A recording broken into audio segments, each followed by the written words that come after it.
Chapter 15, The Cultural Legacy of West Africa. 15.2. For centuries, the beliefs, values, and knowledge of West Africans were passed down orally from one generation to the next. In medieval times, written traditions also became important. In this section, we'll look at the oral and written traditions of West Africa. A griot is a verbal artist of the Mandi people. These poet-musicians tell stories, sing songs of praise, and recite poems, often while playing a drum or stringed instrument.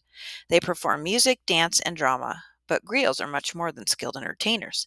They also educate their audiences with historical accounts and genealogies, or histories of people's ancestry. In many ways, they are the record keepers of their people. Long before the Mandi had written histories, griots kept the memory of the past alive. Every village had its own griot. The griot memorized all the important events that occurred there. They could recite everything from births, deaths, and marriages to battles, hunts, and the coronations of kings. Some griots could tell the ancestry of every villager going back centuries. Griots were known to speak for hours and sometimes even days. This rich oral tradition passed from griot to griot. Rulers relied on griots as their trusted advisors. They used their knowledge of history to shed light on their current problems. The most cherished of griot history is the story of Sunjata Keita. Sunjata was the king who founded Mali's empire in the 13th century. The griot stories about him go back to his own day. Sunjata is still a hero to many people in West Africa. The art of griots remains alive today. Some of the most famous stars in West African popular music are griots. These artists have changed traditional oral works into modern music. Poets and storytellers make recordings and appear on radio broadcasts performing both old and new works. West Africa's oral tradition includes hundreds of folk tales. West Africans used folk tales to pass along their history and to teach young people morals and values. Many traditional folk tales were brought to the Americas by West Africans who were sold into slavery beginning in the 1500s. The tales were spread orally among Africans and their descendants. They became a part of the culture of North and South America and West Indies. One example comes from a type of folktale known as a trickster tale. These stories tell of a clever animal or human who outsmarts others. Trickster tales are popular in many cultures. In West Africa, one famous trickster was the hare. West Africans brought tales of the hare to America, where he became known as Brer Rabbit. In the 19th century, a writer named Joel Chandler Harris retold a number of African American stories about Brer Rabbit. These stories have since been woven into American culture. West African oral tradition includes proverbs or popular sayings. West African proverbs use images from everyday life to express ideas or give advice. They tell us a great deal about the wisdom and values of West Africans. One proverb shows the value that Africans placed on stories. The proverb states, "A good story is like a garden carried in the pocket." Another shows the importance of oral tradition. "Every time an old man dies," the proverb says, "it is as if a library has burned down." Enslaved West Africans brought proverbs like these to the Americas. After Islam spread to West Africa, written tradition became more important. As you learned in Chapter 14, Muslims published many works in Arabic. A number of these writings were preserved in mosques and Quranic schools. Today, they are a key source of information about West African history, legends, and culture. Modern writers in West Africa are adding to the literary legacy of the region. Some of them have turned ancient oral traditions into novels and other works. 15.3. Music has always been an important part of life in West Africa. Music serves many functions in West African society. It communicates ideas, values, and feelings. It celebrates historic events and important occasions in people's lives. For instance, there are songs for weddings, funerals, and ceremonies honoring ancestors. Among the Yoruba of present-day Nigeria, mothers of twins have their own special songs. In Ghana, there are songs for celebrating the loss of a child's first tooth. The musical traditions of West Africa continue to influence both African and world culture. Let's look at some key aspects of West African music.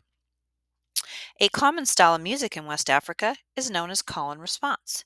In call and response singing, a leader plays or sings a short phrase known as a call. Then a group of people, the chorus, answer by playing or singing a short phrase, the response. The leader and chorus repeat this pattern over and over as they perform the song. Enslaved Africans brought call and response songs to the Americas. Slaves used the songs to ease the burden of hard work, celebrate social occasions, and express outrage at their situation. This African tradition has influenced many American musical styles, including gospel, jazz, blues, rock and roll, and rap. Traditional musical instruments in West Africa include three that have been used by griots for centuries. They are the balafon, the goni, and the kora. The balafon probably was the original griot instrument. Like a xylophone or marimba, the balafon is made of wooden bars laid across a frame. The musician strikes the bars with a mallet or hammer to make melodies. The balafon is used today in popular music in modern Guinea. The goni is a small stringed instrument. It is made of a hollowed out piece of wood carved in the shape of a canoe. The strings are made of thin fishing line. It is the most popular traditional stringed instrument in Mali today. The kora is a harp-like instrument with 21 strings. The body of the kora is made of a gourd that has been cut in half and covered with cowskin. The kora strings, like those of the ngoni, are made of fishing line. People around the world have been introduced to kora music by West African musicians. Some modern musicians in West Africa combine the sounds of the kora with electronic music. Drums play an important role in West African culture. Drummers perform during parties, religious meetings, and ceremonies such as weddings and funerals. West African drums are made of hollowed out logs or pieces of wood. The drums are covered with animal skins. Drummers in West Africa play in ensembles or groups. The ensembles include different types and sizes of drums, along with bells and rattles. Drumming, singing, and dancing take place together in a circular formation. Sometimes drum ensembles use a call and response style. West African slaves brought their drumming traditions to the Americas. Over time, West African drum music evolved into new styles, particularly in Cuba. West African drum music and Afro-Cuban drumming are now popular elements of world music. In West Africa, dance is as much part of life as singing and drumming are. Traditional West African dances are still performed in Africa and around the world. West Africans perform dances for all kinds of occasions. They dance during rituals and during ceremonies that mark important events in people's lives. Dances can celebrate a success at work or help educate children. West Africans also perform dances to seek the help of spirits and to connect with dead ancestors. Dance movements often reflect the conditions people live in. Among forest people, for example, dancers move as if they are finding their way through the forest undergrowth. Some dancers wear elaborate masks that represent the spirits of traditional West African religion. For example, to ask the spirits for abundance for their community, dancers may wear masks full of wild animals and imitate their movements. 15.4. West African culture includes many forms of visual art. The traditional art of West Africa served a number of functions.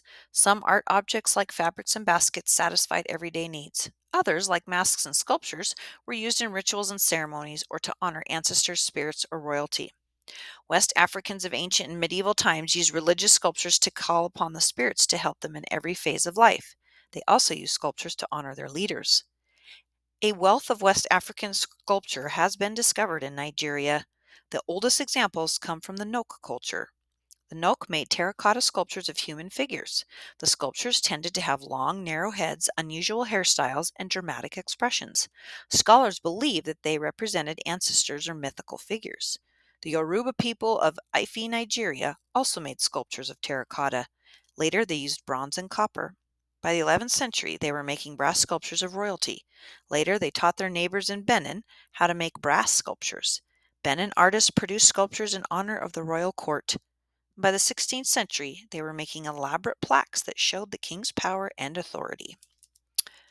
Wooden masks have been part of West African life for centuries. Masks were worn during ceremonies and performances and in sacred rites. Like sculptures, they were used to bring the spirits of gods and ancestors into the present. West African masks are detailed and expressive. They have inspired a number of artists around the world. Among these artists is Pablo Picasso, a world-famous Spanish painter of the 20th century. West Africans have a long tradition of making textiles that are both beautiful and symbolic. Three well-known types of West African textiles are stamped fabrics, story fabrics, and kente cloth. West Africans make stamped fabric by drawing a grid of squares on a piece of cloth using a thick dye. They use stamps to fill in the squares with patterns. The stamps represent proverbs, historical figures, objects, plants, or animals. Soft fabrics depict events. For example, they might show kings performing great feats like hunting lions. Some West Africans make story fabrics using a technique called applique. In applique, smaller pieces of fabric are attached to a larger background piece to make designs or pictures. The most famous West African textile is kente cloth. To make kente, people sew together narrow strips of silk or simple fabrics. The colors and designs of kente have symbolic meanings that reflect the maker's history, values and beliefs, or political or social circumstances. The influence of West African textiles can be seen in quilts made by African American slaves. Today, commercially made kente cloth is worn around the world. West African visual arts also include the design and decoration of everyday objects. Skilled artists turn practical objects into things of beauty. Some examples are ceramic storage containers, utensils, furniture, and baskets. In many parts of West Africa, baskets are made by the coil method. The basket maker winds fibers into coils, then uses strips of fiber to bind the coils together. Some of these baskets are made so tightly that they can hold water. Enslaved West Africans brought their basket making tradition to America and taught it to their descendants. This art is still practiced in the American South.